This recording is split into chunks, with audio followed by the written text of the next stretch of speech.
All right, let's dive in.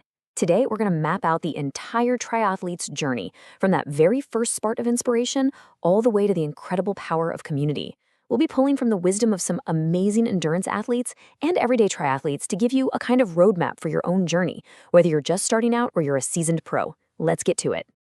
We're kicking things off with this super powerful mantra from endurance athlete Spencer Matthews: just keep moving. It sounds so simple, right? But when you're in the middle of some extreme challenge, that phrase becomes everything. It's this idea of resilience that we're going to see woven through this entire journey. So, where does it all begin? Well, every single journey starts with a spark. For a lot of us, that spark comes from seeing what is truly possible when people decide to just push their limits. You witness something extraordinary, and a little voice in your head asks, hey, could I do that? And if you're looking for extraordinary, believe me, it doesn't get much more intense than the Ultraman World Championships. This is not just a race. It's a 3-day, 515-kilometer odyssey. It's an absolutely staggering test of human will that just completely redefines what we think is possible. Okay, check this out. This slide really puts the sheer scale of Ultraman into perspective. We all know a marathon is a massive achievement, right? That's 42.2 kilometers. Now look at Ultraman. It's more than 12 times that distance. That's not just another level, it's a completely different universe of endurance. And look, this isn't just some abstract idea. Just take the story of Canadian athletes like Dave Matheson and Scott McDermott at Ultraman. Their journey is a masterclass in pure grit and determination. It makes this epic challenge feel personal and, you know what? Almost achievable. Okay, so you've got the spark. That inspiration is lit. Now what? Well, now it's time to build the engine. This is all about the internal work, getting your mind and your body ready to fuel that big ambition. Let's take a look at what that really involves. Let me ask you something. Have you ever had that feeling, that sudden ice in your veins fear of bonking or hitting the wall, where your energy just evaporates? It's a huge concern for every athlete, whether you're doing a local 5K or a full-on Ironman. And you know what? That fear is totally justified. A recent study actually found that on race day, most athletes end up eating about 20% fewer carbs than they plan to. That gap, that deficit, is exactly what causes you to hit the wall. Your body literally runs out of gas. So how do you stop that from happening? Well, the solution is surprisingly simple, but it does take some discipline. First, set yourself fueling reminders. Seriously, an alarm on your watch can be the difference between a personal best and not finishing at all. And second, practice carb loading before race week. You have to know how your body is going to respond. Of course, building that engine isn't just about fuel. It's also about being efficient. Take swimming. Mastering your breathing with a steady rhythm, exhaling completely when your face is in the water, then taking a quick breath, keeps you streamlined and saves a ton of energy. It's one of those small tweaks that has a massive impact. Okay, the engine is firing on all cylinders. Now let's talk about the machine, your technique, and your gear.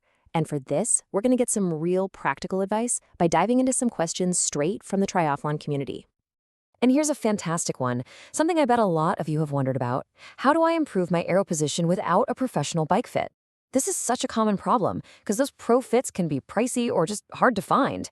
So you've got the clip-on aero bars. Now what do you do? Well, the expert advice is to start with the fundamentals. You want to aim for a comfortable 90-degree angle at your elbows so you don't feel strained.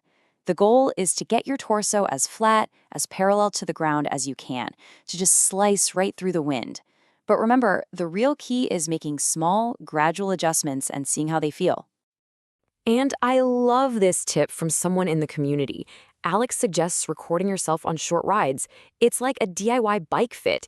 You can see things you just can't feel, and it really helps you spot where you can get a little more aero and a little more comfortable. Brilliant. All right, another classic gear question. This one is huge for anyone who has to train through a tough winter, like this person in Sweden getting ready for Ironman Kalmar. The indoor trainer has become such an essential tool for so many of us. When you're trying to choose one, it really just boils down to a few key things. I mean, both Wahoo and Garmin Tacx have amazing options, but you gotta ask yourself what matters most to you.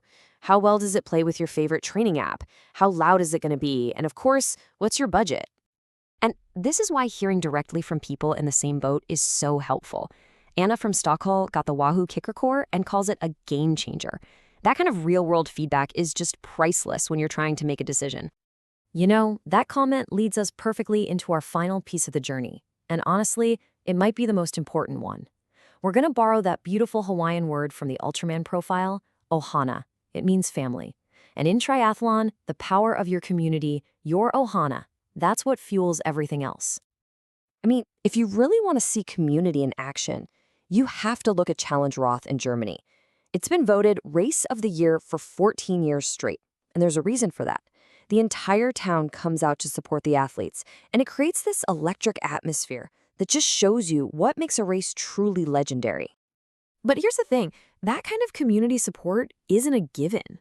On the flip side, we've got the really sad news about the Whidbey Triathlon, a beloved local race for 30 years, which had to be discontinued.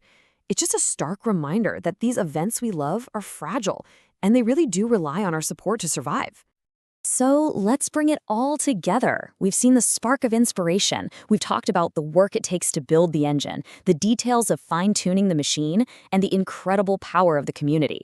It all comes together right here at your own personal starting line. And I want to leave you with this one last thought because it just perfectly captures the spirit of this sport. The biggest challenge isn't crossing the finish line. It's having the courage to just show up at the start. So the only question left is, what's your next starting line?